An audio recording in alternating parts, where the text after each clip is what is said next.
Okay, lesson 44 is all about roots. And as you'll notice as you're copying these down, roots are the opposite of a power. So 5 to the second power is 25. Well, the root of 25 is 5. Got it? So they're kind of forwards and backwards, doing and undoing. Opposite operations almost. Okay? The problem is we need to talk about different kinds of roots. So here's the other roots. I definitely want you to get all this written down in your notes. And then if you have any questions over any of this, we can discuss them in class. So this video is all about getting this copied so we don't have to waste class time with it. Square root of 49 is how you say this. The cubic, that's a 3 by the way. The cubic root of 20, I found a typo. The cubic root of 64. Did I write that there? Yes. This is supposed to be a 64. Awesome. So if you had to make a correction, just do it now. How you say this is the cubic root, because that's a cube.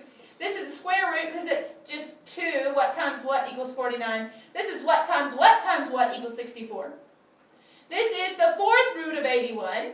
What times what times what times what equals 81. And this is the fifth root of 32.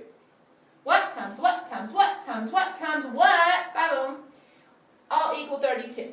And if you'll notice, this is 5 times 5 equals 25. The cool thing about powers and roots, it's the same number, the same factor multiplied over and over and over.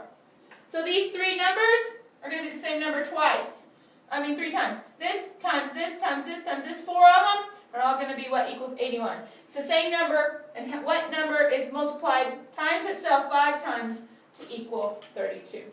Alright, so how do you solve these bad boys? Like this. Since 7 times 7 is 49, then the square root of 49 is 7. Since 4 times 4 times 4 is 64, then the cubic root of 64 is 4. And the same thing, you see the pattern?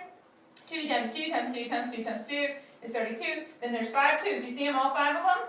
The same number being multiplied over and over is called the root, and that is the fifth root of 32 is 2. So 5 refers to how many it takes to get there, and you just need to know that's the same number multiplied over and over. Anyway, so if you have questions, bring them to class, and we'll try some of these out on our paper.